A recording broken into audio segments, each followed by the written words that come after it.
Welcome to the Shrewsbury Zoning Board of Appeals meeting. This is Monday, January 26th at 6 p.m., and this is a remote participation meeting. Pursuant to Chapter 2 of the Act of 2025, titled An Act Extending Certain COVID-19, this meeting of the Zoning Board of Appeals will be conducted via remote participation to the greatest extent possible. All meetings and hearings listed in the agenda will also be done so through remote participation. No in-person attendance of members of the public will be permitted, but every effort will be made to ensure that the public can adequately access the proceedings in real time via the technological means. In the event that we are unable to do so, despite our best efforts, we will post on the town's website an audio or video recording, transcript, or other comprehensive recordings of the proceedings as soon as possible after the meeting. To listen to this meeting, please dial 1-567-623-9059 and enter the following PIN. The PIN is 623-501-179#. Please mute your device by pressing *6. Okay, let's proceed forward. Our first hearing, this is to hear the appeal of Samantha Orman, 101 Grove Street, Shrewsbury, Mass, for 3 variances to the Shrewsbury zoning bylaws, Section 7, Table 3, to allow for a shed 3 7/10 feet from the rear and 2 5/5 feet from the side, where 10 feet is required, and 1 variance to allow a pergola less than 10 feet to the principal dwelling upon the property located at 101 Grove Street in the Residence A zoning district. The subject premise is described on the Shrewsbury Assessor's Tax Plate 46, Plot 084000. Louise, do you have an update for us on this hearing? Yes, thank you. I don't know if the applicant is here, but they have requested to continue both hearings to the February 23rd. Let me just make sure the date is correct. Yep, the February 23rd, 2026 meeting. Oh, yeah, Samantha, you are here. I am here, yes, thank you. I am requesting a continuance for both applications. My legal counsel was unable to get back to Boston due to the weather. So she's on a plane now. So that is why the request. And I did just have a follow-up question on the other application. So I don't know if that's appropriate to ask when that comes up. Well, when we continue a hearing, we're going to continue the whole thing to the next date positive. Understood. Okay, that's fine. So, okay. One procedural thing that I neglected, and I will do it after we get a motion to continue, is I do need to do a roll call of the meeting members. So I apologize for that, a little bit rusty on the remote proceeding. So let's move forward if we could with the continuation. Might I get a motion to continue the hearing, please? I move to continue the hearing for 101 Grove Street to February 23rd, 2026 at 6 p.m. and that motion is for both requests. Can I get a second? Second. And that's by Megan. And then I'm going to have to do a roll call of votes, yay or nay. Ann Ruffalo. Yes. Megan Vincent. Yes. Fran Manella. Yes. Dave Moore. Yes. Mary Beth Lynch. Yes. Great. Okay. And if we could do just a quick roll call, I'm just going to say your name. If you could just say here for the record. Ann Ruffalo. Here. Megan Vincent. Here. Dave Moore. Here. Fran Manella. You're on mute, Fran. Present. Thank you. And Mary Beth Lynch present. Thank you very much. Okay, now we're moving on to the next hearing. This is to hear the appeal of Shane Scott, 40 Trowbridge Lane, Shrewsbury, Mass, for a variance to the Shrewsbury zoning bylaws, Section 7C, Table 3, to construct an addition 6 5/10 feet from an accessory structure where 10 feet is required upon property located at 40 Trowbridge Lane in the Residence B1 zoning district. The subject premise is described on the Shrewsbury Assessor's Tax Plate 29, Plot 360050. Is our applicant present? I'm present. Hi, Shane. Hi there. Welcome. Welcome. If you could state your name for the record, please, and then let us know what you're intending on doing. You bet. My name is Shane Scott. Good evening, members of the board, fellow community members. I am here to, first, let me apologize. I'm not in an environment conducive to camera, but I am here this evening to respectfully request a zoning variance for a proposed addition to the aforementioned address that you had just stated. Okay. Proceed? Yep. Okay, very good.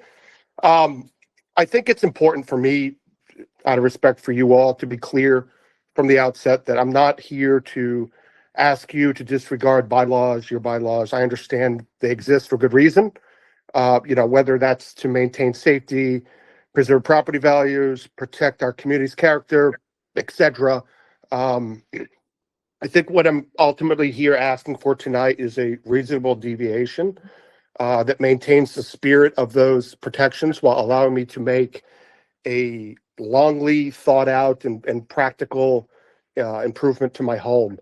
And the proposal that we have today calls for 6.5 feet, which is a difference of 3.5 feet per the zoning bylaw. And I know that might sound like a substantial exception, but I think that context matters here. And I think that my proposal fundamentally interferes with what I believe the setback rule was designed to prevent. This addition that I'm proposing does not have any independent ingress or egress, no way for anybody, children, guests, otherwise, to access the pool area from the structure.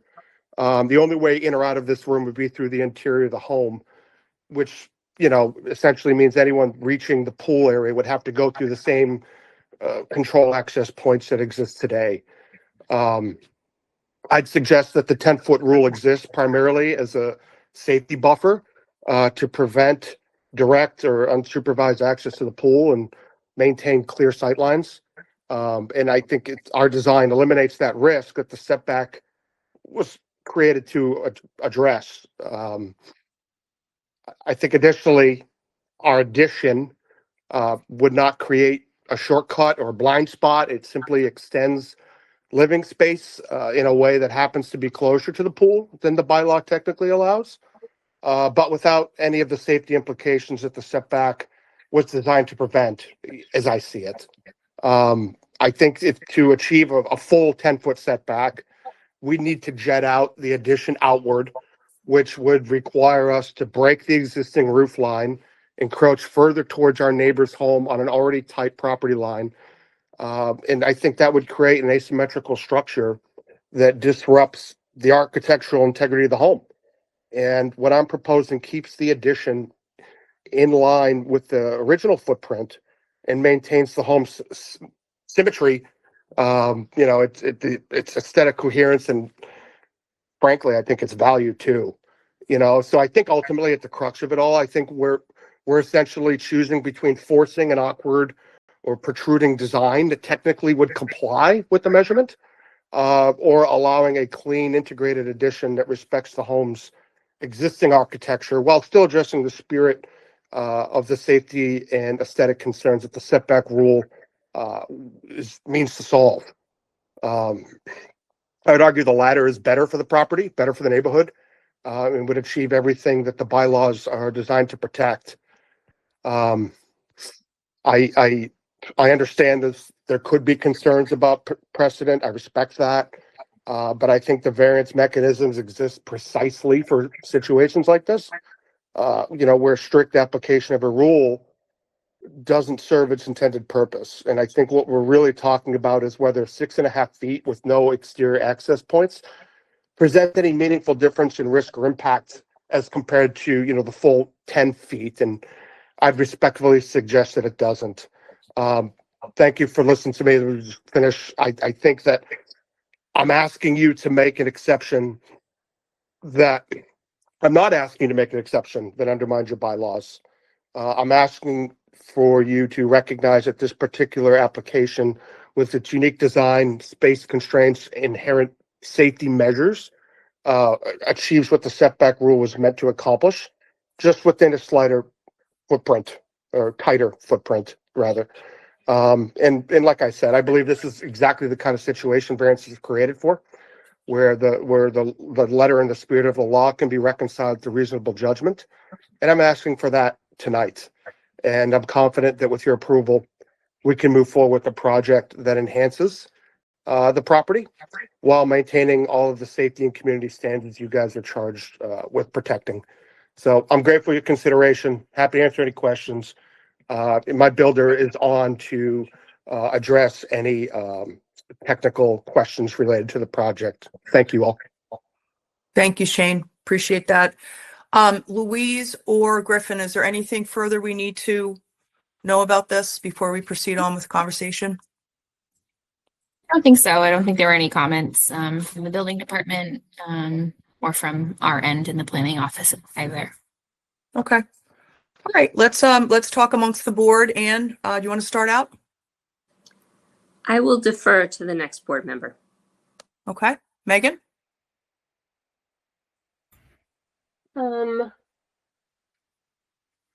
As I was looking through the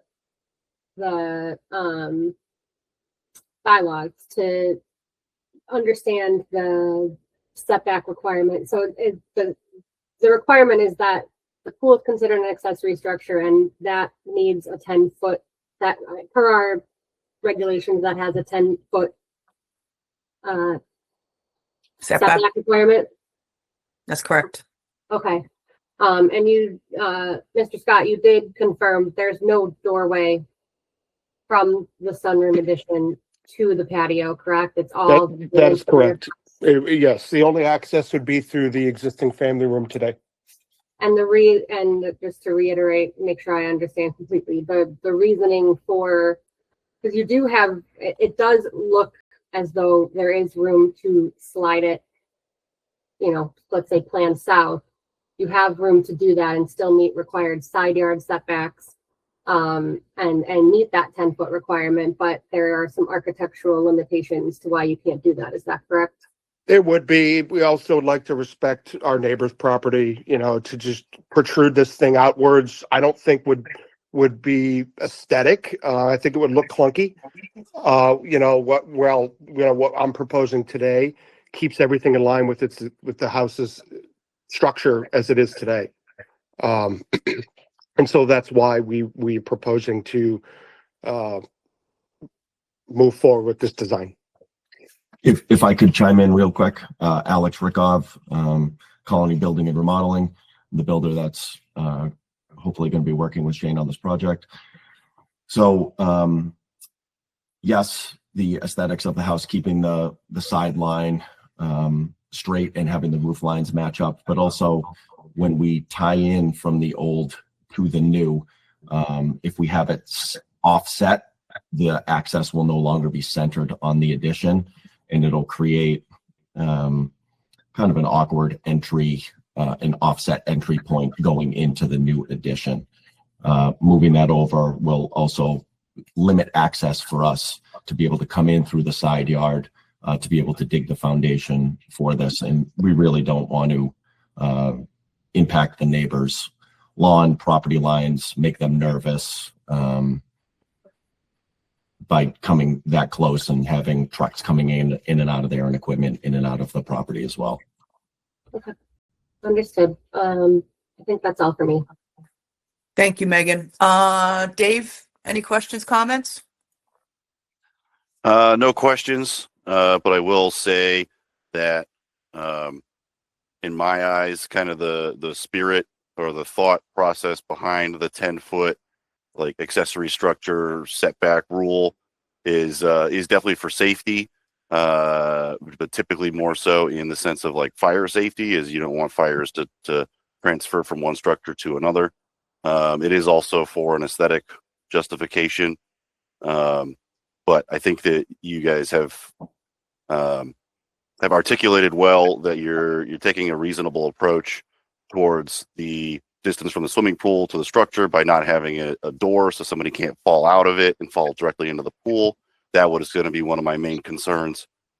I think that you have a reasonable hardship here because of the location of the pool. That's not really something that you can just pick up and move, as well as you've demonstrated that you've shown respect to the neighborhood because you want to keep the house looking roughly the same while still adding an addition on the back.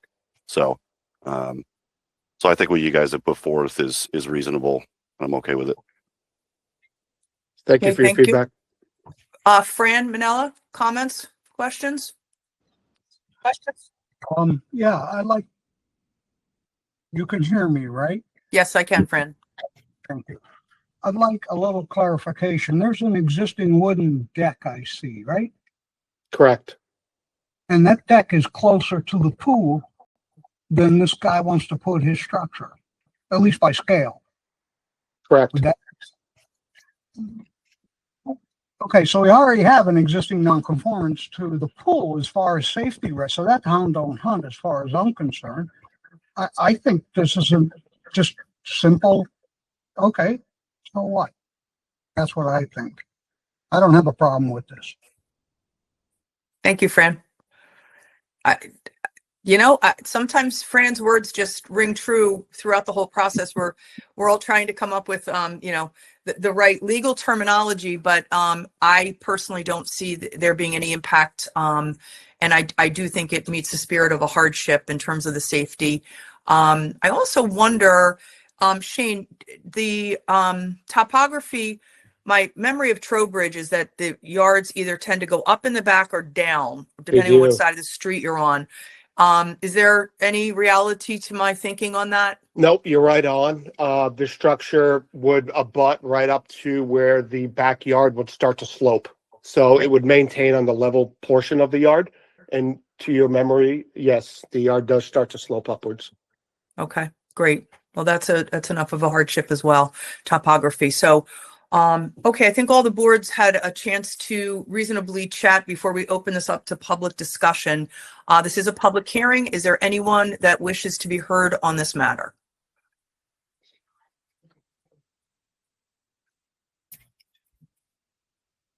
Okay.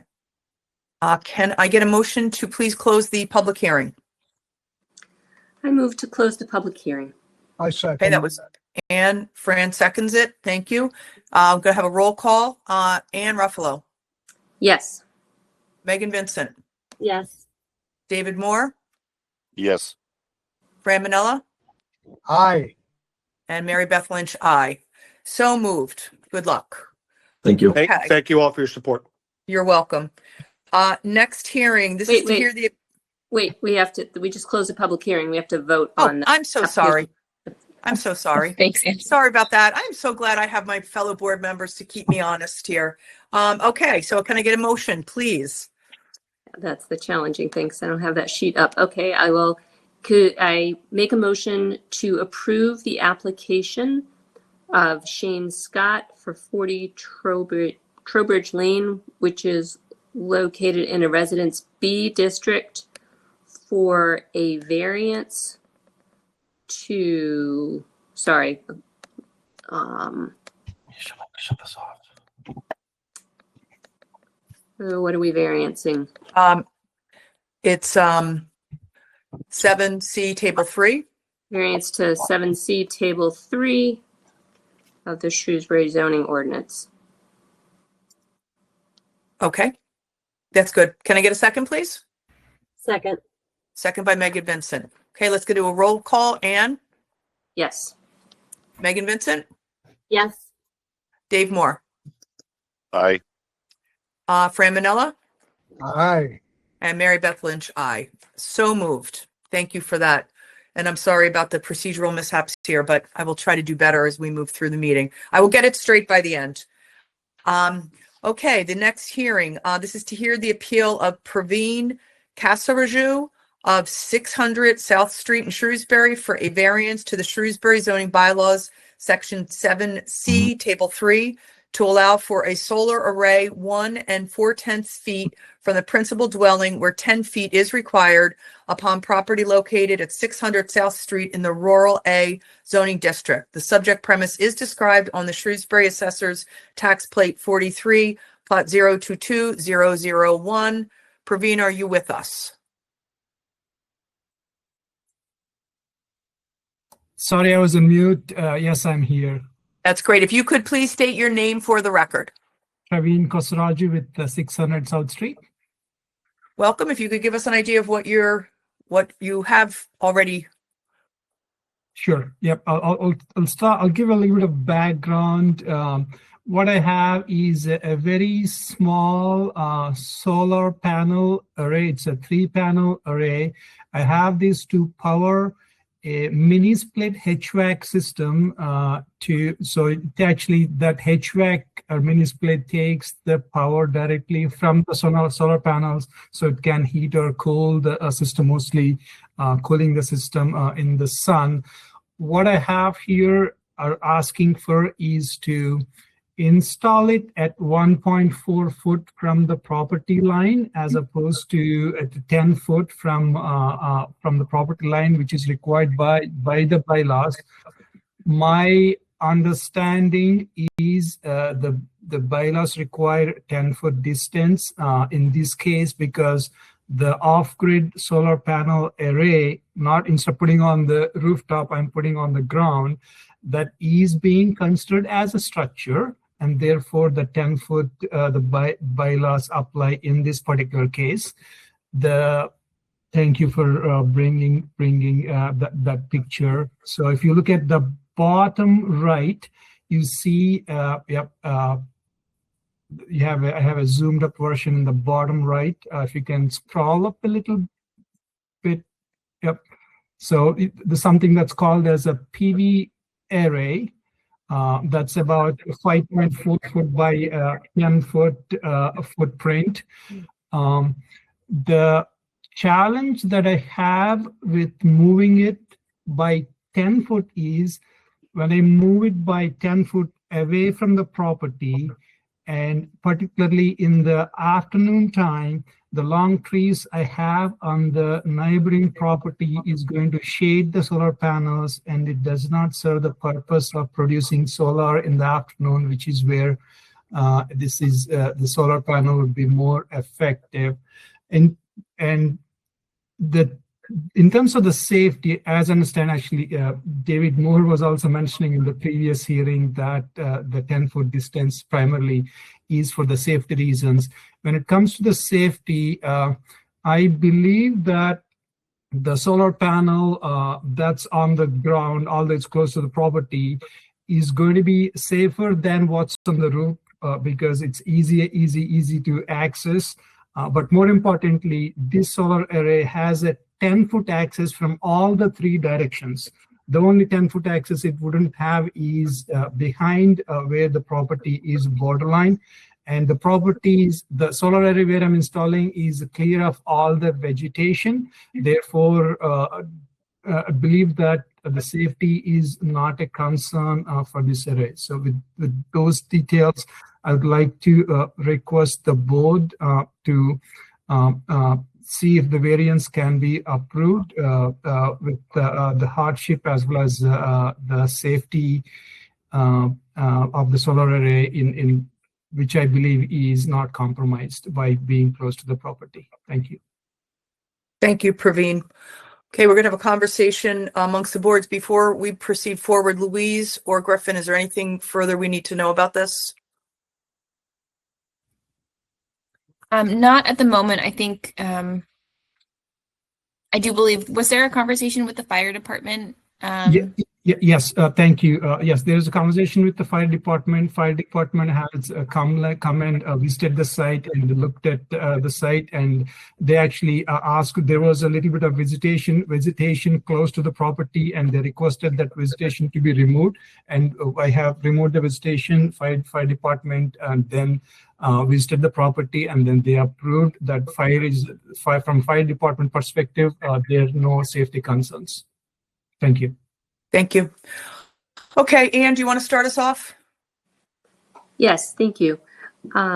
So I have a few questions. How is the array affixed to the ground?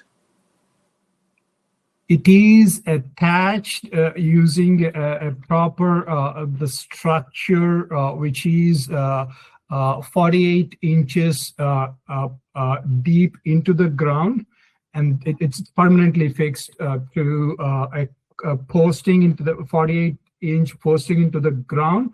And then on top of the ground, there are structures that is holding onto the solar array that where there is a wind calculation, snow load calculation, and all those calculations were properly done and presented to the city as a proper document, structural calculation document.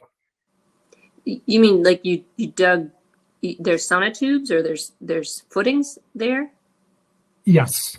There is not a sonotube. There is a big posting into the ground. Okay. Did that require a building permit? Or Yes, no? it did. Yep, we've gone through. Yes, it did require a building permit, and we've gone through that. I'll give you a little more background. I have applied for the building permit with the plan in place and etc. And then after I got the approval from the building permit, I proceeded with the installation. And then towards the late end of the approval, that's when I realized and I was informed that this does not meet the 10-foot variance. But we've gone through the process where the city has looked into the permits and the documents and the procedures and approved. That's confusing to me. I guess I'm confused about why the town would issue a building permit if it was too close to the building. Does staff have anything to help me out with that, or no? I'm going to take a look right now. I'm not. Okay. All right, I'll keep asking. Then, so, and I'm sorry, I'm not very familiar with photovoltaic arrays, so I need to ask a few more questions. Sure. So why could you not move this 10 feet away from your house? Or like, okay, you said that the trees would cast shade, but why can't you put this somewhere else on your property that is 10 feet away from the house? The challenge is, the challenge that I have is on behind the property. If I move by 10 foot, it's the trees will come into the play. And then if I move to the front end of the property, I believe there are bylaws to not to things that would limit putting it in the front of the property, as well as the front of the property in the afternoons. Again, the building would shade the solar arrays. Okay. So right now it's is it on the back side, east side or the west side?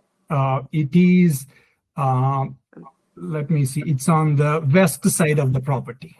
Okay. Could you not scoot that around to the south side and achieve all of your solar needs without? Sure. Yes. If I move to the south side, then I have a driveway. If I move too far where I would not get the shade of the trees, then I'll be moving close to my neighbor on the south side. Okay. All right. Thank you. I'll leave this for another board member. Thank you. Megan? I had a lot of the same questions as Anne. Because I see, the plot plan that you have is from 2012, it looks like, but have there been any substantial changes to the property since 2012? No, ma'am. The property, there are no additions or no changes to the property. That's why we used the building plan that we had originally. Okay. Yes. Yeah, I think Anne covered a lot of my questions. I'm struggling to see why it can't be moved. I don't know if did your photovoltaic contractor do any sun shading studies to see where the sun would fall to be able to optimize the placement? Yeah, no, I did not. This was done by me. Again, I had people come in, for example, electricians come in and do the electrical work, but in terms of the actual installation, I bought off-the-shelf things and then put in place. So therefore, the study in terms of what is the optimum location and how the shade is moving throughout the day in the sun, and what's the ideal location, that was all done by me. Okay. Okay. All right. Thank you. Thank you. Megan? Um, I had a lot of the same questions as Anne. Because I see, Okay. I'm also would like to mention that I'm also doing this as more of wanted to do this on an economical scale. This is not a big solar array where you put 15, 30 panels on the roof, which can be done by a contractor. This is a 3-panel array that I'm trying to do in an economical way. If I do things in large scale, definitely makes sense to have a contractor and do it in a professional way. So that's the small distinction. So I understand that. When reviewing a variance, we need to look for the hardship, and I'm struggling to find the hardship right now. I think where you have it placed, based on the architecture of your house, seems to make sense. Apart from it being on the west side, I think solar panels want to be on the south side, if they can. But I do see where you have it kind of tucked in, where it's, at least aesthetically, it seems to make sense where you've placed it just from a spatial perspective. But I would wonder why it could not be pulled away. And I don't know that the shading argument, I'm struggling to. Okay. If it helps to come back to me with the pictures on the shading and how my west side of the property shades, that may help explain things. I'll be happy to do that if such pictures or more details are necessary. Yeah, let's hear from the other board members first. Okay. But that might be a good option, depending on what everybody else has to say. Dave? Yeah, just a question. What are the dimensions of the footprint of the solar array? It is 5.5 by 10.5 foot. Okay. Just some quick math there puts that at less than 60 square feet of footprint, which may answer Ann's question as to why the building department didn't give it a full treatment, because it was less than 200 square feet. I assume. I don't want to put words in their mouth, but that might have been what was going on there. But then also just to go to the arrays themselves, is there any batteries or any other like electric storage, or is this just purely generation? It's purely generation. So again, electrician has done this work with permit and etc. Their cables run straight. They don't go inside the house. There's a mini split outdoor condenser unit. The cables from the solar array runs right into the outdoor unit, and that's all. There's no storage. There's no battery. There's no additional inverter or of sort in this particular case. Okay, and then you have a permit, so all the electrical work will be done by an electrician. Okay. Yes. And the fire department signed off on it. Yes. I guess the only real hang up is the 10 feet from a principal structure. And it's I kind of agree with Megan. I'm having a little bit of trouble seeing the hardship, but South Street in that area does have some topography. Is there anything you'd like to talk about there about the shape of the land beyond what the trees look like? So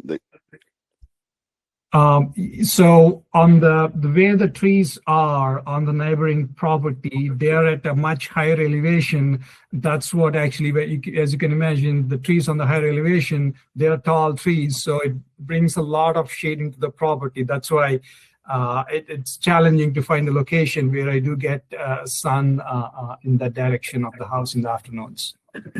Okay. Yeah, well, I'll definitely say that I don't think this would create a nuisance by way of noise, odor, or smoke. So we can also write that off. Yeah, that's all I got. Fran? Fran, before we go to you, Megan has a question. Go ahead, Megan. Yeah, I just wanted to clarify one thing. You mentioned there's an outdoor condensing unit for the mini split. Where is that located with relation to the solar array? This is about about 20 to 30 feet from the solar array. So is it on the same side of the building? Is it around the corner? It's on the west side of the property. It's obviously on the outside of the property, not inside. Okay, thank you. That's my only question. Okay. Fran?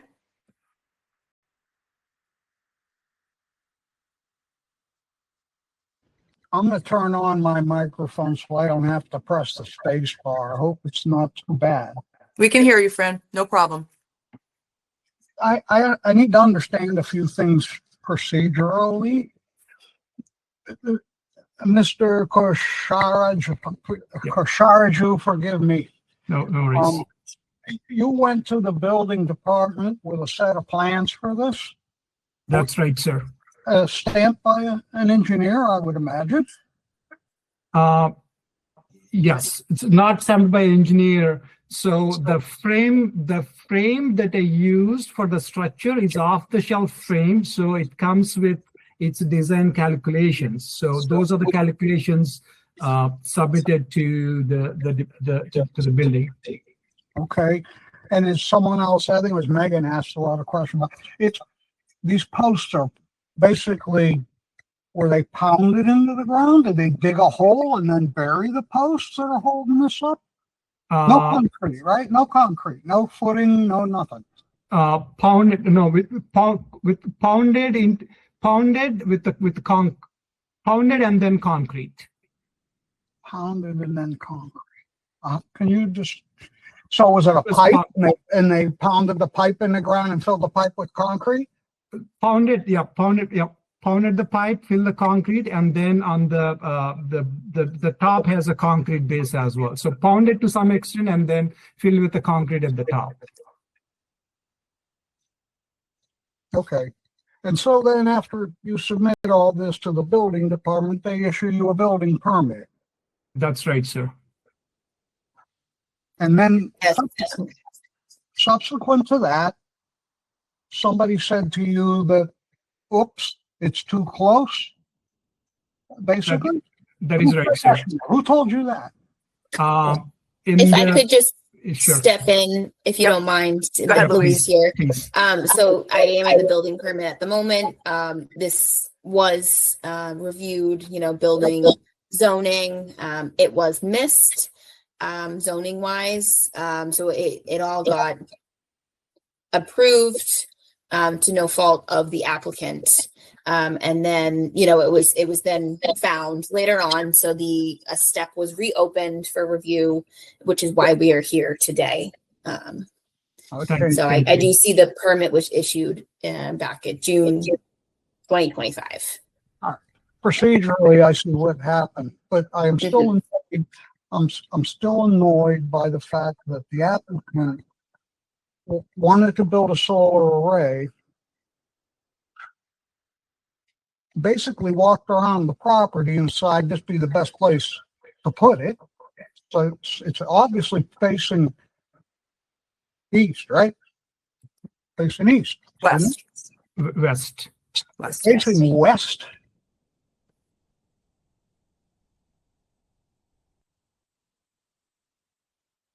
So you have a solar array that faces to the setting sun. Southwest. Okay. Back to the trees and the foliage. Did you consider, are they on your property? No, they are not. Are they overhanging your property? Yes. So you could trim those parts that overhang your property. They're tall trees, so I have to, not the branches, the trimming has to kind of cut it to cut the shade, not on the branches. I need to trim to the length.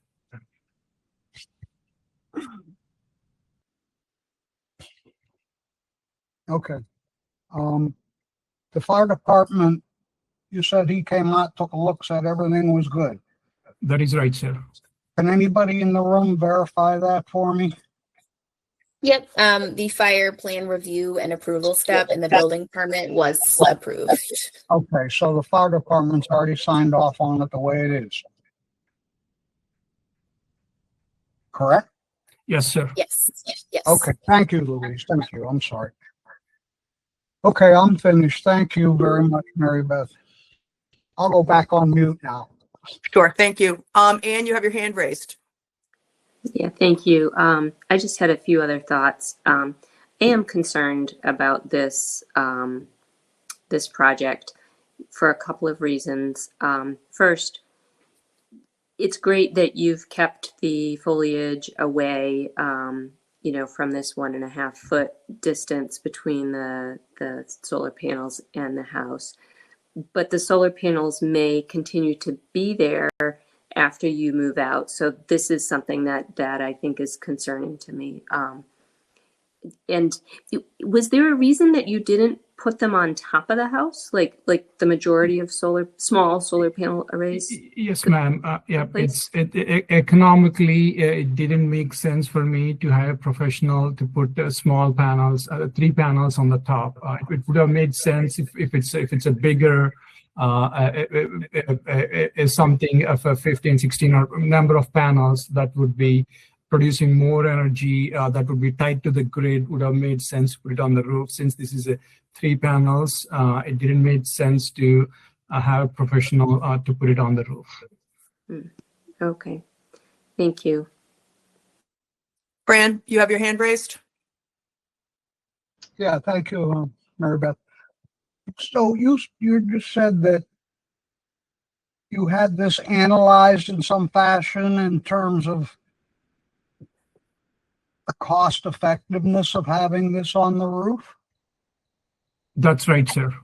Sure, it would be cheaper to just to pound some posts in the ground than to put in through your shingles and everything like that. But wouldn't that put you closer, up higher, and help you? In the roof? If you put it on the roof? It's closer to the sun. If you put it on the roof, yes. Okay.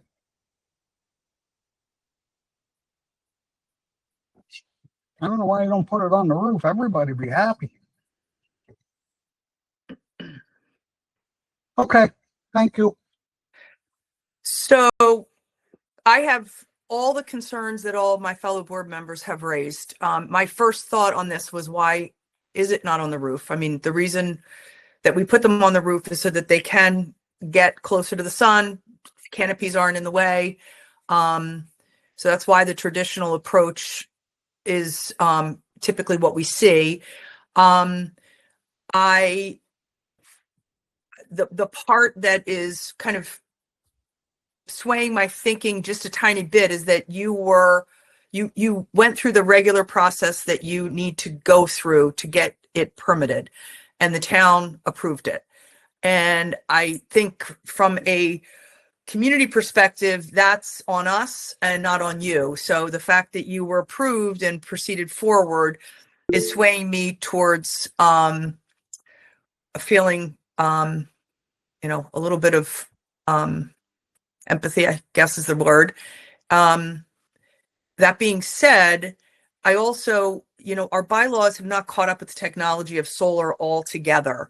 And I have seen in other communities around us where big solar arrays are allowed on properties, and they can become unsightly, frankly. So there's a bit of concern on my part that, we approve this and we start to see it pop up all over the place. So I think we're kind of in a funny position because the permit was approved. You went forward and did what you were told you could do. And then here we are, knowing that it was not meeting the sideline setbacks. The other part of my thinking has to do with the fire department coming in and saying, they don't have a concern with it. So, there's no safety concern. It's tucked behind the house. It's not impeding, anything from the street. So all of those things are determining my thinking of saying, fine, it's not a big deal. But I'm still going back to the idea that if you had put them on the roof, you wouldn't be in front of us. So, Anne, I see that you have your hand raised. Yeah, thank you.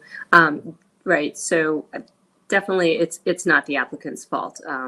You did what you thought you were doing correctly. So, But this does happen in building inspectors' offices all the time. There is a body of case law that says, even though the building inspector, the town may have made a mistake, it doesn't prevent the ZBA from, correcting it. That's the one thing. The other thing is the building code has the 10-foot, distance requirement for a number of reasons. I am just not seeing enough of a hardship here for me to be comfortable granting this request. Yeah, something if I may add, ma'am, when I when I put the application, looked into the bylaws, so I didn't find anything particular to the solar panel. And then later, when I looked at when it was brought to my attention, then I reread the bylaws, and then it says the structure has to be 10 foot. And then in this case, I was told that this would be considered as a structure, the solar panel. Putting a solar panel is considered as a structure was definitely the piece I didn't connect when I put the application, just to bring it to the board members. If it helps down the line when we're changing things, if we could add, so dedicated language to talk about solar panels in the bylaws. Again, just trying to help what we could do or down the line to prevent these things from happening. Okay.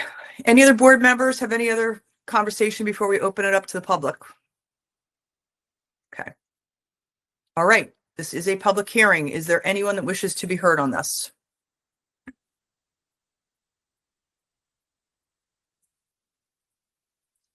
It's always tricky in these meetings to know who's on the call and whether they want to be heard. So I'm just going to give it another 3 seconds. Okay. Can I get a motion to close the public hearing, please? I move to close the public hearing. Can I get a second? Second. Seconded by Megan. All in favor? Ann? Yes. Fran? A reluctant yes, but like you said, supporting the community and the townspeople. This is for closing the public hearing. This is for closing. Yeah, we're not, this is not a procedural vote quite yet. Sorry. That's okay. Yes. Okay, thank you, Dave. Aye. And Megan? Yes. And Mary Beth, aye. Okay, public hearing is closed. I'm going to ask someone to make a motion, and let's see the way this goes. Is there anyone that cares to make a motion? Nobody even wants to move. Well, we can move to deny, we can move to approve. We all don't have to vote the same way, but I do need a motion. I'll move, and I don't have the papers in front of me, so I count on Ann maybe to read the thing. But I move that we deny this permit. Apologies, I'm trying to move screens around. So I will make a motion, and let me just get back to the other screen so I can read the script.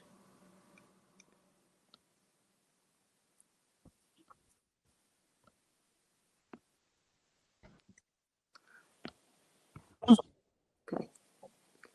I will move that with regard to 600 South Street, located in the Rural A District, the application of Praveen Kosaraju for a variance from Section 7C, Table 2, to allow for a solar array 1 4/10 feet from the principal dwelling where 10 feet is required. I would move that we deny that application. I'll second. Megan? Second. Okay, Dave Moore? Nay. Move to deny. Is that correct, Dave? The motion was to deny the applicant, and I vote against that. Okay. Fran Manella? I vote yay to the motion to deny. Okay. Yes. to the motion to deny. Thank you. And I too vote in favor of a motion to deny. That's a 4-1 vote, so the motion does proceed forward. I think we need to redo Megan's input. Megan? Yes. So you're voting in favor of a denial? Yes, I am. Okay. Does anybody see any reason why we need to have another roll call? So do we all agree that there's 4 votes in favor of a denial and one vote in favor of? Yes. Okay. I'm reading the head shaking, and I do apologize. This is a little bit of a rocky situation, but I think that we are voting 4 members in favor of a denial and 1 member in favor of an approval. So the motion does carry for a denial. May ask for, may, can I? No, not. So Praveen, I'm sorry, but the hearing is closed now. You have every right to go into the building department tomorrow and have further conversations around our motion. But we have to, the meeting is adjourned. Okay, thank you. Wonderful.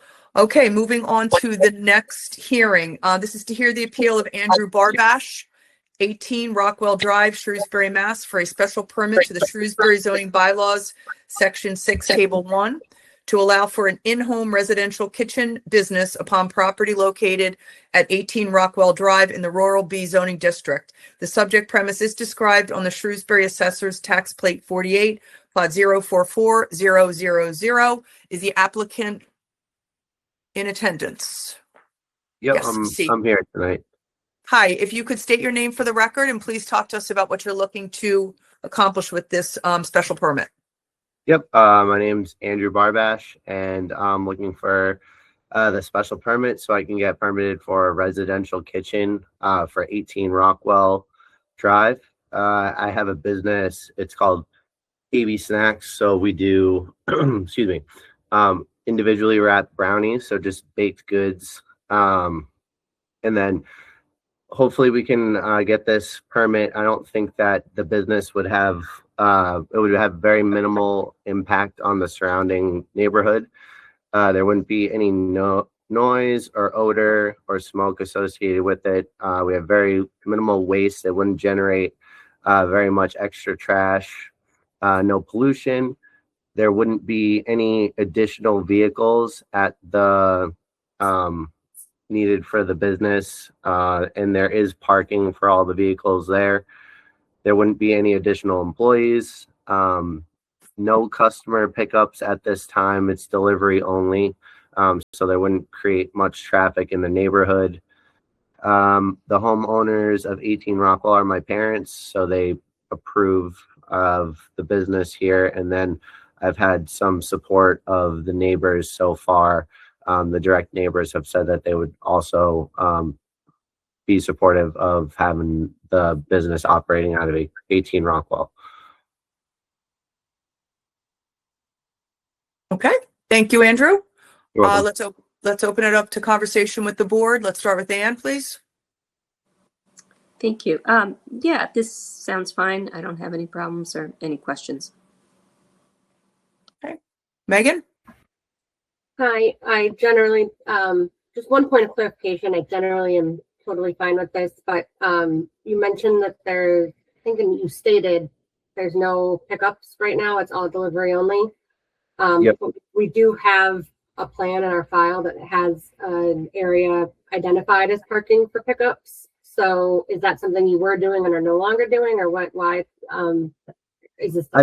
There's none. I don't have any pickups right now, but there is room if I was to have a pickup for the parking in the driveway. So I figured I'd just make the, designate the space on the plot plan in case there was any pickups in the future. Okay. That's fine by me. I have no issues with that. I'm all set. Great. David? Yeah, I think your application is pretty straightforward. I think in other districts, your application would just be by right because it's a typical in-home kind of business. So I don't see any problem with having it in rural B either. Okay, thank you. Fran? Hi, thank you, yes.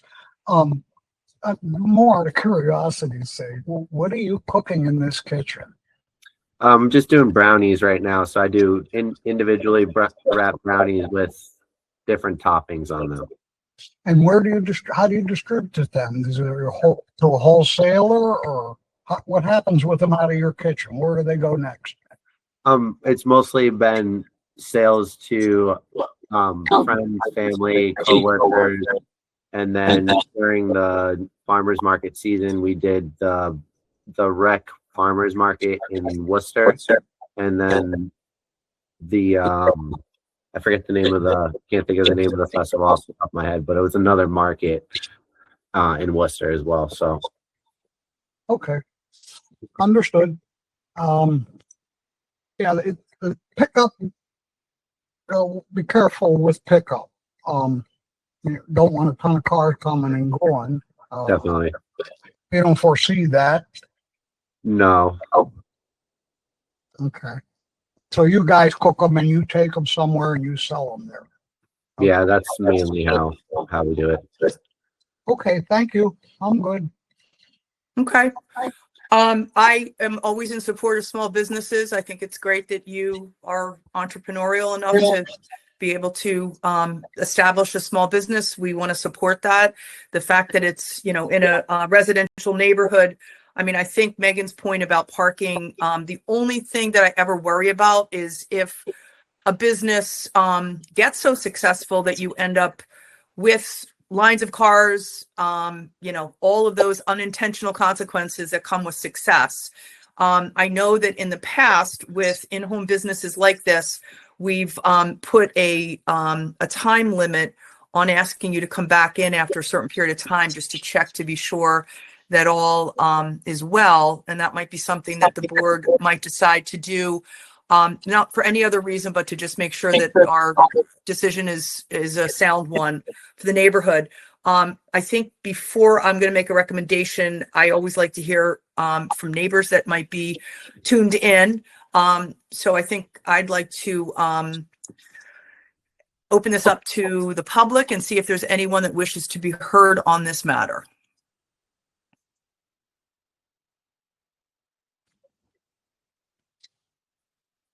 And I do not hear of anyone stepping forward or raising their hand. So it looks like it's on us, board, to decide. Hello. Oh, okay, we've got. Excuse me. Sorry. Hello, if you could Technology please. challenge. Okay. Yeah, this is Steve Giannetti from 19 Rockwell Drive. We're a neighbor of the Barbashes. We're my wife and I, Lauren, are here, and we are both in favor of this. Being a customer also, but yeah, no, they're great neighbors.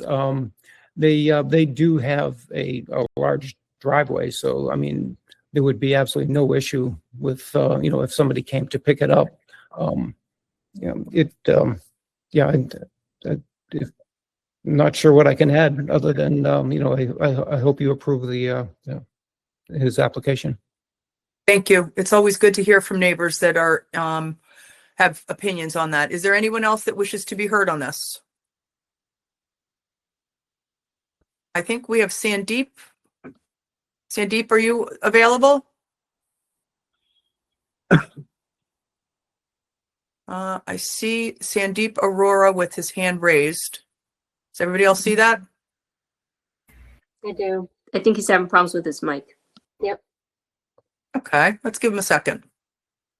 That's what happened to us. Could I ask the Giannettis to turn your microphone off if you don't mind? Because I think we've got competing mics here. And then I'm just going to give a second to Sandeep to see if he can. You're going on and off, Sandeep. So whatever there you go. I think we've got you. We can hear you. No, we can't hear you. This is the issue with technology and remote meetings. We really want to hear from anyone that's taken the time to come to the meeting. But but I'm not sure that we're going to be able to hear from Sandeep unless we can figure something out real quick. So I'm just going to give you 2 more seconds. And then I am going to, unfortunately, I don't think we're going to be able to hear from him. Okay. Can I? Point of Ann? order. I don't know if this is procedurally appropriate, but if Sandeep wants to press the happy face if he's in favor, or the sad face, I have no idea if that's acceptable, but I don't want to leave his communication out. Oh, he Totally. did something. He's doing something and I can't. Do you guys see what I'm seeing? Can he be messaged? Oh, we got another one. Let's see. Maybe if they leave and then come back Okay. really quick. So I'm not sure. I have Suresh. Suresh, are you here for this Yes, hearing? can you hear me? Yes, we can hear you.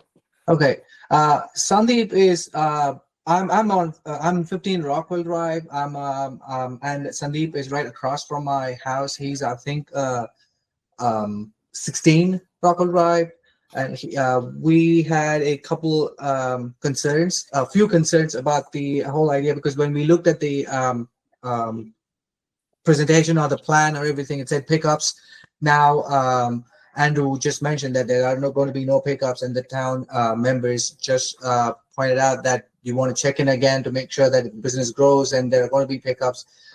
Then you want to make sure that the decision was appropriate. So the point was there were few that we thought about. It was just not me. Several of us received a letter from the town letting us know that this is there's a proposal for this business, and that because we were within 300 feet of the business, the town wanted to find out if we were okay with it. So one of the first concerns was the zoning permit itself. It's a residential area. It's a nice sought after neighborhood. So is this business going to would that make it any different? Is it going to be of a less sought after area? Because these properties are, it's not just any cheap properties. We spent a lot of money getting here. So that too was parking for pickups and deliveries. I know Andrew just addressed that part. And if it's just deliveries, that's one thing, but there are going to be pickups, then it's going to be a lot of traffic on the streets. And there are very young kids that are playing all the time on the streets. And that was one of the concerns that the neighbors pointed out. Then we were wondering about noise, odor, any kind of other nuisance, trash, all of that. It's still a business. It's food business. I know it's just brownies for now, but it could expand and become more. So those were one of the few of the concerns. That was one of the concerns. And then is this going to set a precedent for other businesses, right? So that was one thing. That I think everyone else is having issues with the mic, and I was able to get into the call. There's Rajesh, and there is Nithi, and there is Sunil. We're all the group. Next door neighbors to the 18 Rockwell Drive property. So is it going to affect our property taxes or insurance premiums? That was another concern that we had. These were, I'm sure the town members understand that these are genuine concerns that the neighbors have. And I know Steve, who's next door neighbor to mine, 19 Rockwell, they're supportive of the business, and they probably have talked through all of this. So it'd be nice if somebody could explain and clarify all these for us. So we are also, we also want to support small businesses. We're in a small town. We don't want big businesses. Small businesses are great, but how is this going to, would the neighborhood be okay with it? We've had incidences in other parts of the neighborhood, so it's just of concern. So we were just wondering if the town members could help us understand better and clarify any kind of concerns we have, so we can also be in support of the Barbash's business. Thank you. Thank you, Suresh. I appreciate that. And we do have a somebody else is struggling with their microphone, Sunil Maduli, and he is asking, will it not impact the property values, taxes, home insurance rates due to proximity to commercial businesses? So I'm going to speak on behalf of our board, but I certainly want to allow the other board and members from our planning board to also step in if there's any more information. So seeking a special permit for a small in-home business is something that we see frequently. We've approved many of businesses like this within neighborhoods just like yours, reflective of yours. I certainly understand your concerns, not discounting them in any way at all. I will say that sometimes if it's at the pleasure of the board, we can put some constraints around our decision-making, which would require that Mr. Barbash come back in front of us in, say, a year, so that if there is any unintended consequences with regard to traffic, odor, trash, anything like that, we'd be able to address them at that point. We also can put into place hours of operation. That's been something that we've done with small businesses, just to mitigate any concerns with regard to, late nights, early morning drop off. Those are my thoughts as a community member, and I do certainly understand and respect any of the concerns and questions you have. I do have a board member with their hand raised. Dave? Yes, thank you. Mr. Barbash, just a question for you and then one for town staff. In your application, it says that you're not going to use more than 15% of your dwelling for the purpose of this business. That's correct? Yep. Just the Okay. kitchen and then a couple smaller spaces for storage. Yep. And then my question for the town staff is that if we approve this special permit and Mr. Barbash wants to expand his business to a greater percentage of his home, this permit does not allow that?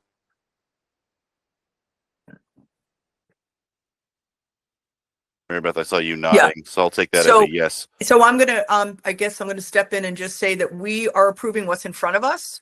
And if there was an expansion of Mr. Barbash's business to include a larger profile of the square footage within the home, he would require to be coming back in front of our board. The other noted exception to this, or noted important factor, is he's not requesting a second. We have approved second kitchens in this case a number of times over the years. That is not what he is requesting. So in no way am I trying to put your minds at ease without understanding and relating to your concerns. I just have seen this enough times. I know that Suresh mentioned precedent. We have lots of precedent in front of us. In fact, I am going back in my brain, and I do think that we have approved businesses in your neighborhood. I want to say a yoga studio. Somebody does a practice some yoga, and I think we also may have approved many, many years ago someone who did an in-home tutoring business in their neighborhood. So there is some precedent, and I think oftentimes in situations like this, we don't even know that the business is operating. But I, as a board member, given the concerns of the neighborhood, my vote would be in favor of approving the special permit, but I would like to see it be a 1-year permit so that he would come back in front of us in a year just to make sure that we check in and make sure everything is in order. I'm not inclined necessarily to include hours of operation, but certainly if the board decides that that's something that they would be more comfortable with, I'd be open to that as well. So any other board members? And I will, if you go ahead, if you don't mind, Mary Beth, sure. We will also, in the comment letter, there's the 3 typical conditions that come with an in-home business. One, that the profession or customary home business occupation is conducted by a resident of the premises. The second is the use is clearly incidental to and secondary to the use of a residence and not in excess of 25% of the floor area on any one floor of the home.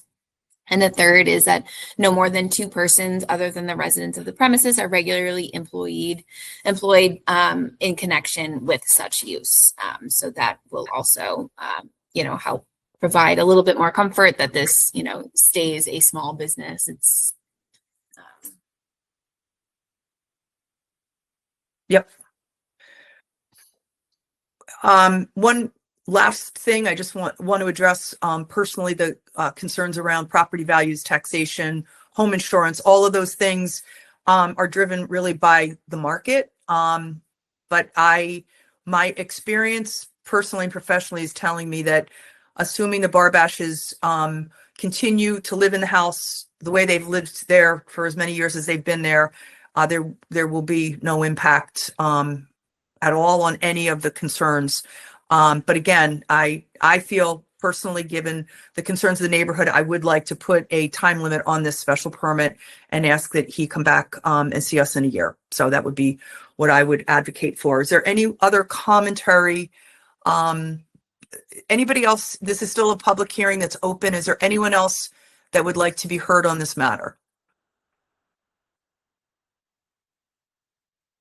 Deepak. Hello, can I be heard? Yes, Deepak, please do. Yes. Okay, but my video is not working, so That's okay. apparently. We have your name. Can you state your name and address for the record, please? I'm Deepak Grover. I live in 22 Rockwell, and I also got letter like Suresh did, and so I have come to this hearing. And we're here to hear any concerns, comments, questions that you may have. Yeah, I mean, it's, some of the same things that my neighbors have brought up, like there are 6 people in the immediate vicinity who are on this call, 6 families, and who are hoping that you would not grant this license because it changes the neighborhood character. And, we have concerns, we are the families with small kids, I know there is a neighbor here who supported this. And there are like, we recently moved to this neighborhood and we have younger kids who ride their bikes, and it's a pretty good neighborhood. The person who are doing, they are really good neighbors to us, and we just love living here. And that's why it even more concerns us when there is something comes up that kind of feels like it might change the character of the neighborhood. And especially with the food business, I know someone mentioned on the board about a tutoring business, so I mean, what we see is that it's like a material still coming in, like there are deliveries and supplies coming in, there is a product here which is going out, unlike tutoring, which could be all remote, or a graphic design, or there are some businesses which can operate in that fashion without, as you mentioned, that sometimes you don't even know, and neighbors might not even know like who is doing, which is perfectly fine. But in this type of business, it's like one thing that we see that what is their intention, and they have been very nice about this, that hey, it is very contained. But when you are granting, it's not like the informal intention, but it's what you are permitting. It's like what use this permit can enable the person who is applying for, and that covers, there are like service vehicles, there are inspections, or I don't know what is involved with the food business, but I'm assuming, health department might want to do all those things. So there is going to be increased activity in the neighborhood. I mean, our kids ride the bikes, and like our neighbors, they know them now, and they are like, these guys, people, our neighbors, they stop their vehicle and let them pass by and do that. But if there is somebody else who is coming in frequently into this neighborhood, they might not know, or they might like, behave differently. So we are concerned in that fashion too. So yeah, I mean, these are like some of the things, and we know very little, but we did hear that a property bordering the commercial business, there is a increase in home insurance premiums.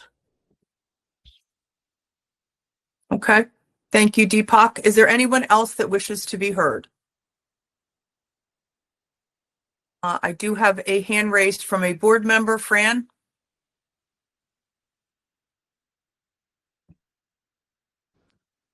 Thank you, Mary Beth. I don't know if this is the right place to ask this. Maybe we should close public comment. I want to address some comments to the applicant. So is this the right place to do it?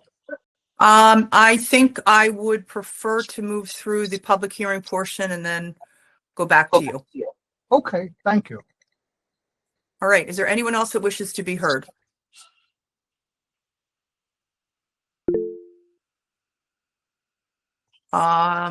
Suresh, I know Yes. I just wanted to thank the board members for giving us the opportunity to express our concerns and voice our how we feel about the whole thing. Thank you so much for taking the time to listen to what we have to share. Thank you. Thank you. And we do find it very impactful when we hear from neighbors. So thank you for your time. And I love that the whole neighborhood, not the whole neighborhood, but a lot of the neighbors showed up. That says a lot. So if I could ask Fran to turn his mic off because I'm getting feedback from that. Okay. All right, last call. Is there anyone else that wishes to be heard on this matter? I'm going to give it a second. Okay. I think we have exhausted everyone that's on this call. I don't mean that exhausted in that way. I just mean we've worked through everyone that's here to have something to say. So if I could get a motion to close the public hearing, please. I move to close the public hearing. Okay, thank you. Can I get a second? Second.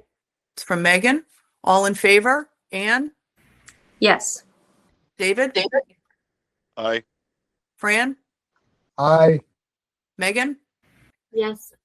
Mary Beth, aye. Okay, so the public hearing is closed. Are there board members that wish to be heard on this before we proceed into a vote?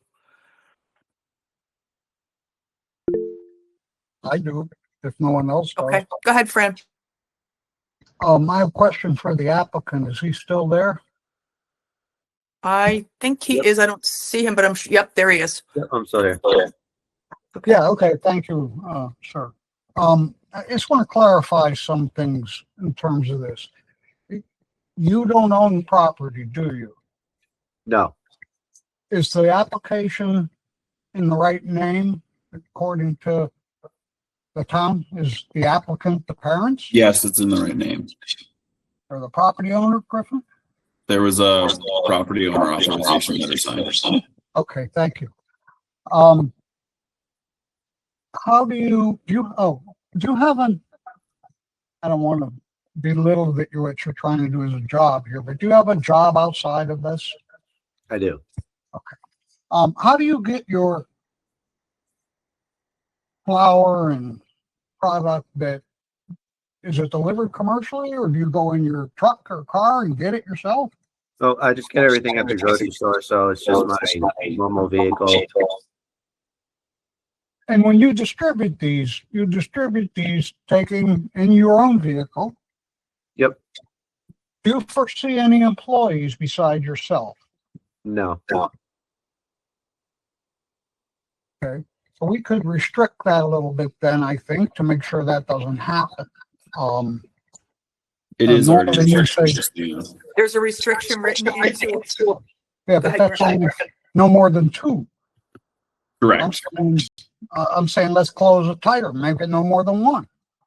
He says he doesn't foresee any. You accept that, Andrew? Do we have to do that? Well, the permit can be in the way that the zoning board asks it to be written.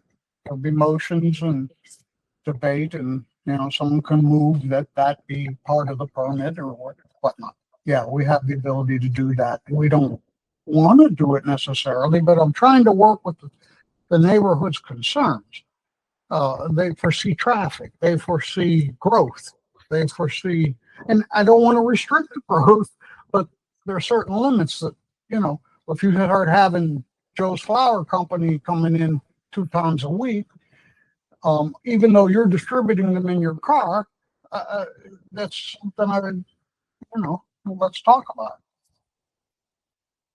Okay. Yeah, it's just going to be me getting the supplies from the store in my own vehicle, and then I'll be the one using my vehicle to distribute, so shouldn't cause any more traffic.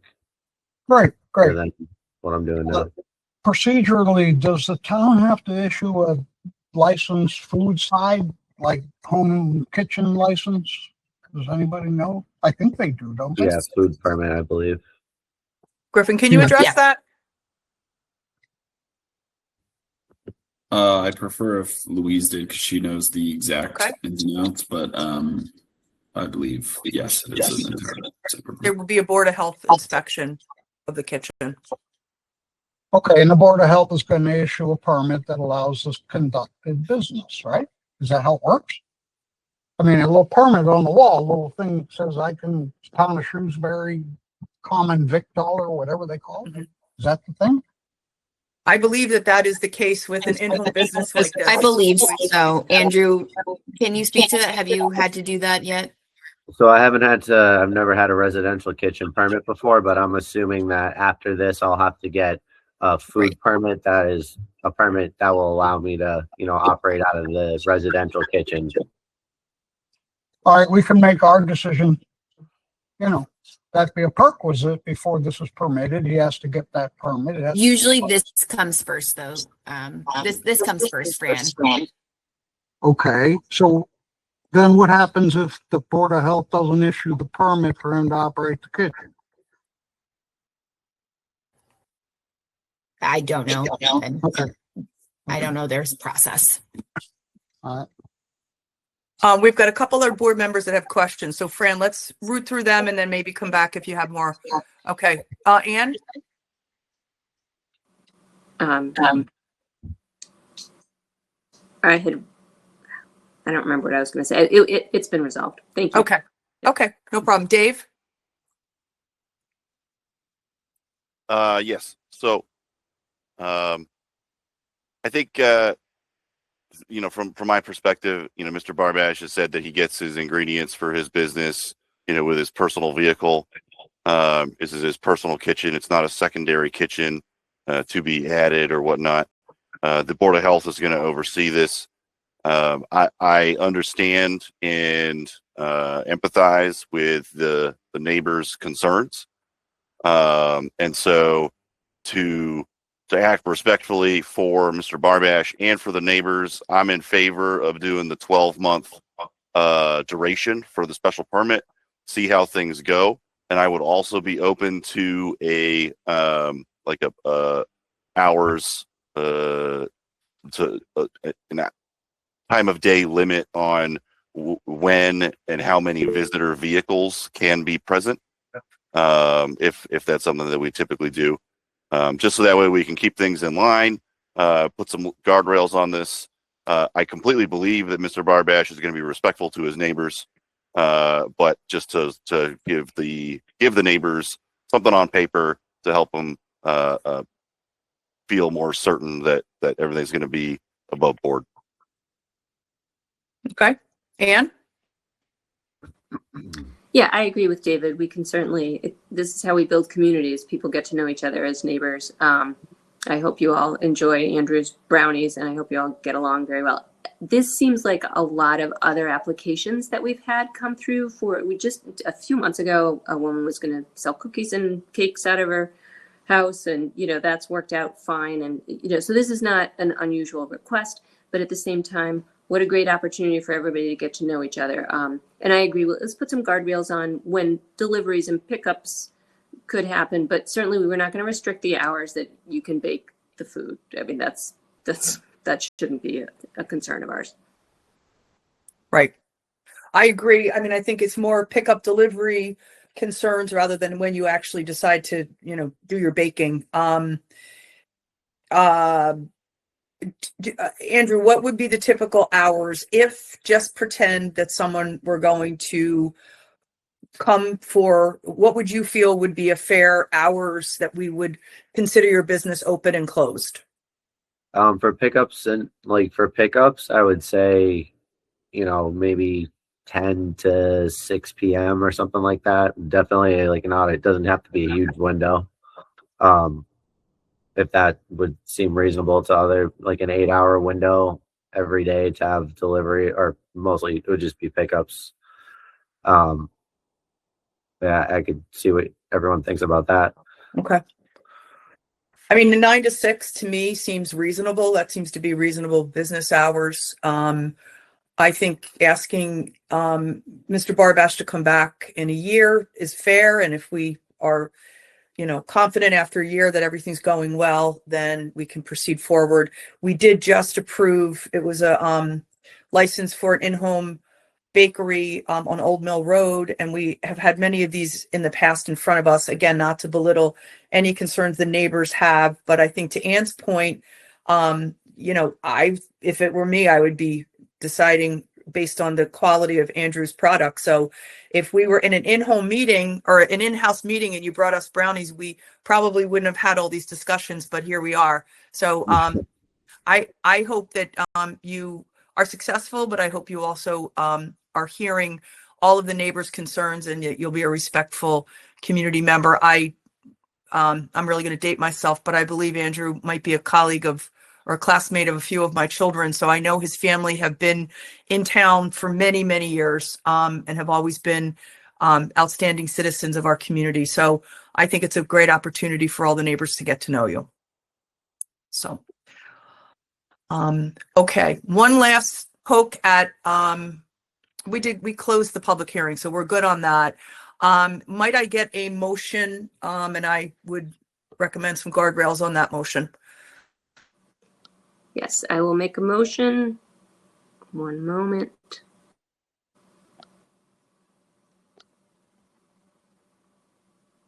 So I move that the board approve the application of Andrew Barbash of 18 Rockwell Drive, which is located in a rural B district, for a special permit to section 6, table 1 for an in-home residential kitchen business with the following restrictions, that business hours be limited, pickups and deliveries be limited to to the hours between 9 a.m. and 6 p.m.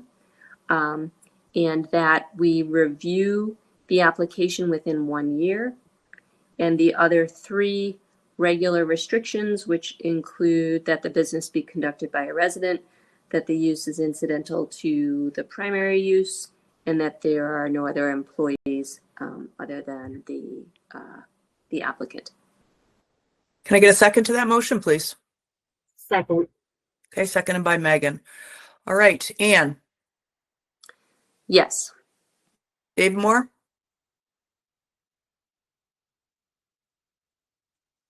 Aye. Fran Manella? There we go. Aye. Okay, Megan Vincent. Yes. Okay, Mary Beth Lynch, aye. So moved. Good luck with your business, Andrew. Thank you, everybody. Thank you. Okay, we've got one more hearing for this evening.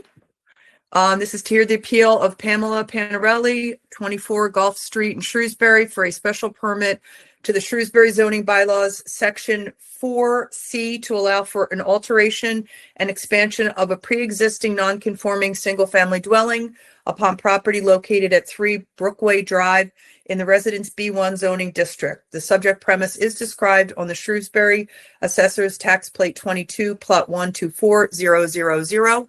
If I could ask the applicant to please state their name and address for the record. My name's Jay Gallant. I'm an architect working with Pam Panarelli. She's here too. Pam, you want to say hi? Hi, Pam Panarelli, 24 Gulf Street. Welcome. If you could give us an idea of what you're planning on doing. So the Panarellis purchased this house. It's a single family house in a neighborhood with very similar houses.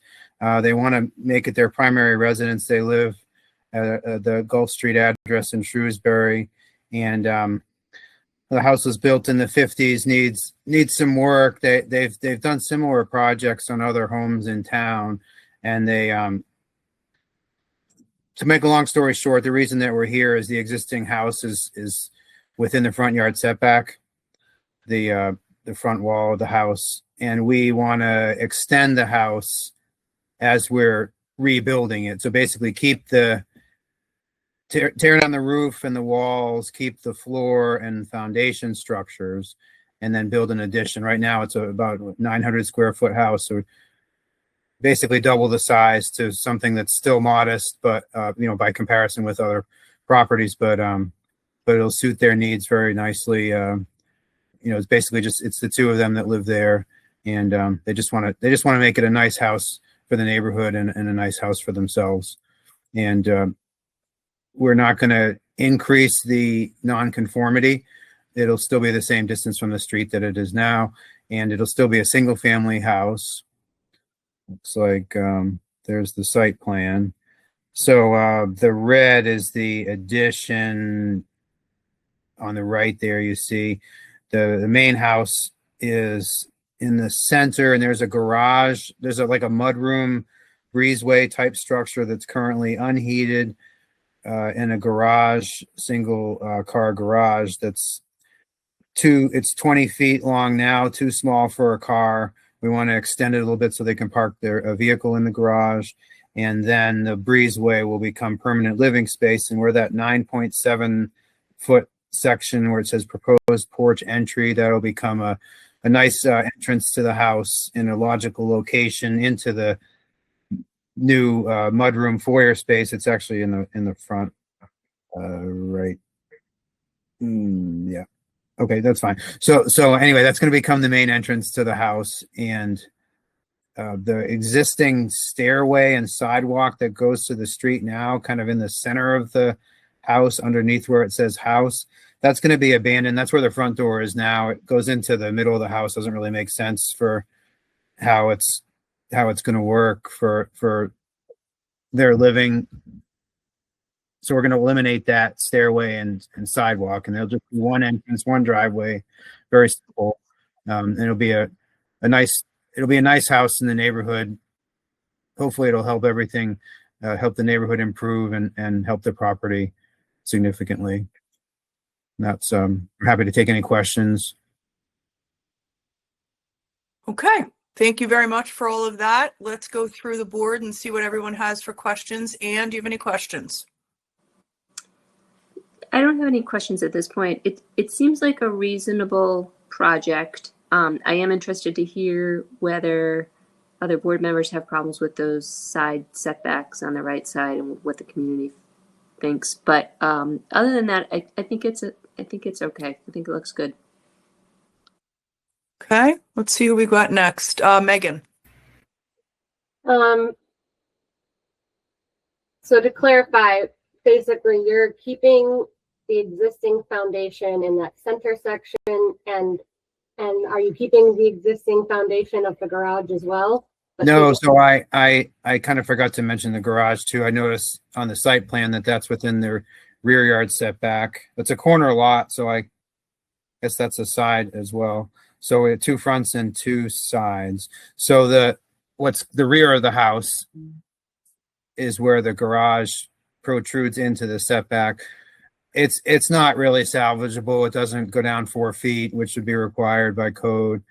So we're going to rebuild the foundation for the garage.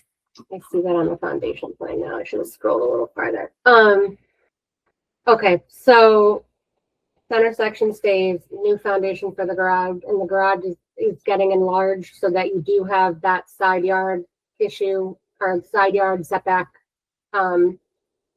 non-conformance that you, I guess, would we need to apply for a variance for that, or is that that's an existing non-conformity? It's the same footprint that the garage, that's where the garage ends now. Oh, okay, my mistake. Okay, so then the proposed addition on the right side is completely within the setback requirements. We're not increasing the non-conformity. And the extension of the garage towards the front is also going to be within the buildable area of the lot. Right. Okay, so the garage is getting bigger, but the rear of the garage stays and it's growing forward. Correct? Okay. Yep. I think that covers my questions for now. Thank you. Okay, Dave. Yeah, you guys just cleared up what I was going to ask, which was about the garage and the rear setback.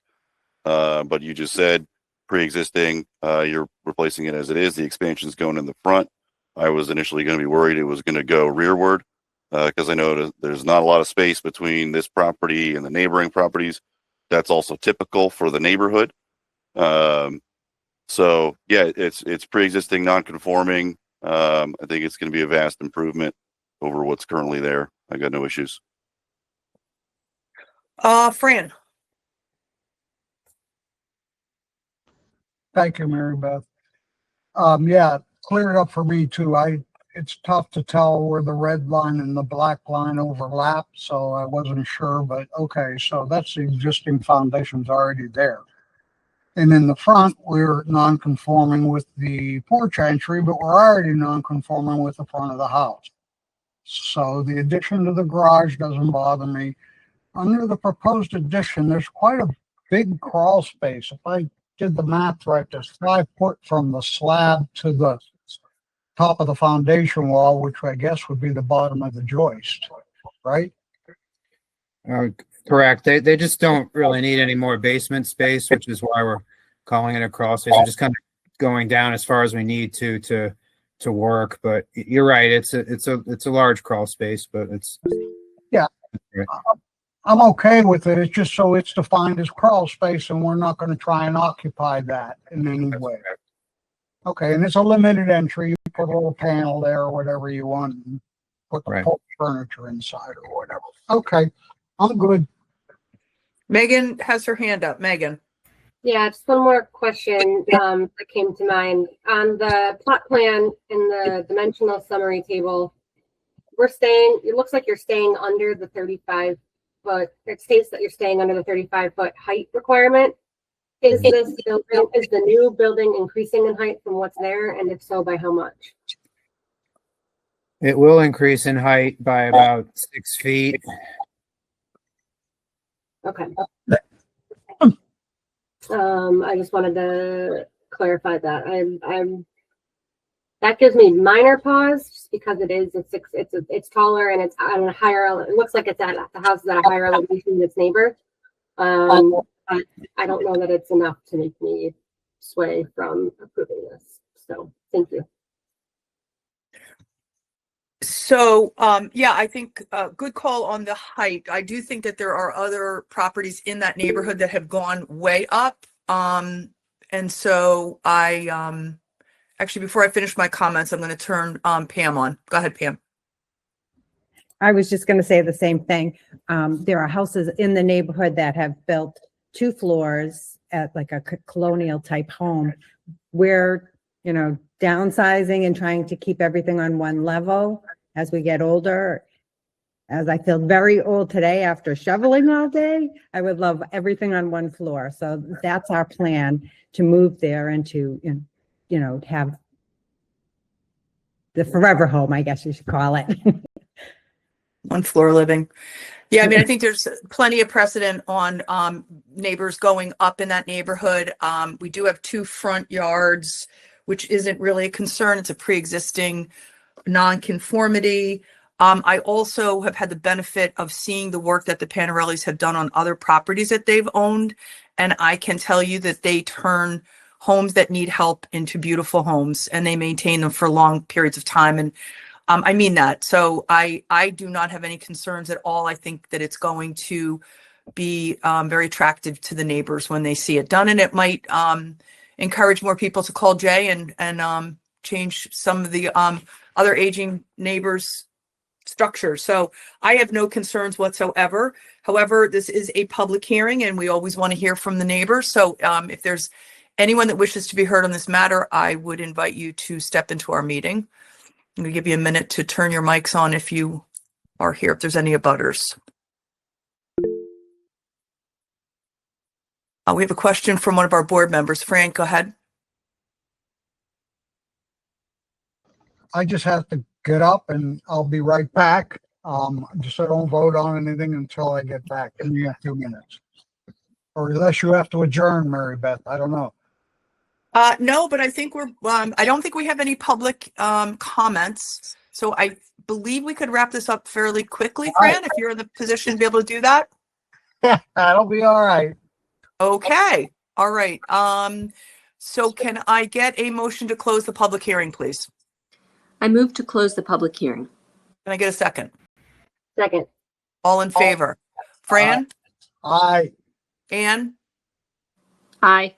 Megan? Yes. David? Aye. Mary Beth, yes. Okay. Can I get a motion, please? Yes, one moment.